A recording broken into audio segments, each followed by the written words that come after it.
दोस्तों, महाराष्ट्र में कुछ तो खिचड़ी पक रही है जो भारतीय जनता पार्टी के पक्ष में नहीं है। यह चुनाव देश की राजनीति को बदल के रख देगा, क्योंकि महाराष्ट्र के सबसे करप्ट पुलिस ऑफिसर का टैग जिन पर लगा है वो अब बीजेपी गठबंधन से चुनाव लड़ने जा रहे हैं। दरअसल जिस आईएफएस ऑफिसर समीर वानखेड़े के खिलाफ कई जांचें चल रही हो, रिश्वत लेना, आरोपियों से पैसा वसूलना, ब्ला ब्ला ब्ला, जिन्होंने आर्यन खान को जेल भेजा था, जिन पर आरोप यह लगा था कि आर्यन खान को उन्होंने फंसाया और बाद में शाहरुख खान से पैसा वसूलने की कोशिश की, जो अभी जांच के दायरे में है, जिन पर ईडी सीबीआई जांच चला रही हो, उस आईएफएस ऑफिसर समीर वानखेड़े अब महाराष्ट्र चुनाव लड़ेंगे, वो भी बीजेपी गठबंधन की तरफ से। जाहिर है कि मामला पूरी तरीके से बीजेपी गठबंधन के खिलाफ, मोदी शाह के खिलाफ जाता हुआ नजर आ रहा है।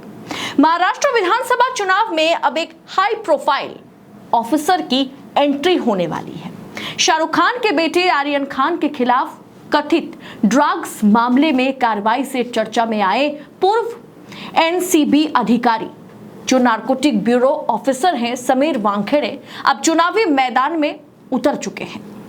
नारकोटिक्स कंट्रोल ब्यूरो यानी एनसीबी के पूर्व अधिकारी समीर वानखेड़े अब सत्तारूढ़ महायुति गठबंधन की तरफ से चुनाव लड़ने जा रहे हैं, और जैसे ये खबर बाहर आई, मोदी शाह की भयंकर किरकिरी होने लगी, क्योंकि मुखिया वही है। बताया जा रहा है कि अगले 2 दिनों में समीर वानखेड़े शिंदे की शिवसेना से चुनाव लड़ने का ऐलान करेंगे। उनकी उम्मीदवारी की घोषणा जल्द होगी और अमित शाह ने बकायदा बैठकर उनके नाम पर हस्ताक्षर किया है। चेन्नई में तैनात आईएफएस अधिकारी समीर वानखेड़े इस्तीफा देकर के महाराष्ट्र का चुनाव लड़ेंगे।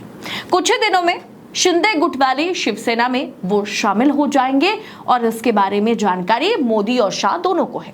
माना जा रहा है कि वो मुंबई की धारावी विधानसभा सीट से चुनाव लड़ेंगे। इस बार धारावी भी एक बड़ा मुद्दा बना हुआ है। इससे पहले इस सीट पर कांग्रेस नेता वर्षा गायकवाड़ विधायक थी। हाल ही में हुए लोकसभा चुनाव में वर्षा गायकवाड़ जीतकर जो है वो सांसद बन गई है, और धारावी प्रोजेक्ट को लेकर के वो लगातार सरकार को निशाने पर ले रही है। इसीलिए चर्चा है कि वर्षा गायकवाड़ की छोटी बहन ज्योति गायकवाड़ को उनकी धारावी सीट पर टिकट दिया जाएगा। अगर ऐसा हुआ तो ज्योति गायकवाड़ और समीर वानखेड़े आमने सामने होंगे। जैसे मैंने आपसे कहा कि महाराष्ट्र चुनाव बहुत दिलचस्प होने जा रहा है। समीर वानखेड़े ने अभी तक आधिकारिक जानकारी तो नहीं दी है, लेकिन अंदर खाने से यह खबरें सामने आई है कि समीर वानखेड़े चुनाव लड़ेंगे। अक्टूबर 2021 में कोर्डेलिया क्रूज ड्रग्स मामले में शाहरुख खान के बेटे आर्यन खान को गिरफ्तार करने के बाद वो सुर्खियों में आए थे। हालांकि कुछ ही महीनों में हालात पूरी तरीके से बदल गई। ये सारा मामला उनके खिलाफ खुद चला गया। कभी आर्यन खान को गिरफ्तार करने वाले समीर वानखेड़े खुद गंभीर आरोपों से घिर गए। दोस्तों, वानखेड़े पर ईडी सीबीआई दोनों एजेंसियां जांच चला रही है। वानखेड़े पर आर्यन खान को ड्रग्स मामले में नहीं फंसाने के बदले करोड़ों रुपए की रिश्वत मांगने का आरोप, शाहरुख खान से करोड़ों रुपए का रिश्वत मांगने का आरोप उन पर है। वानखेड़े के खिलाफ ईडी ने मनी लॉन्ड्रिंग का मामला दर्ज किया है। इससे पहले सीबीआई उनके खिलाफ भ्रष्टाचार का केस दर्ज कर रखा है। दोनों एजेंसियां उन पर जांच चला रही है। उसके बावजूद भी उन्हें महत्वपूर्ण इलाके से, धारावी से टिकट दिया जा रहा है और सत्तारूढ़ पार्टी दे रही है। लेकिन अब ऐसे व्यक्ति को टिकट देने का मतलब क्या है?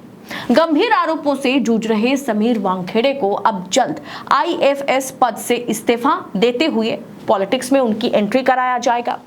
लेकिन क्या महायुति को यह समझ में नहीं आ रहा है कि इस गठबंधन का सरकार पर, बीजेपी पर, महायुति पर कितना बुरा असर होगा, या फिर मोदी शाह कोई दूसरे प्लानिंग में लगे हुए हैं?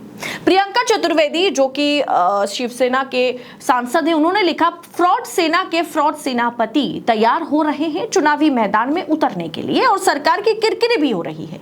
क्या महाराष्ट्र सरकार समीर वानखेड़े पर लगे आरोपों से उन्हें बचाना चाह रही है?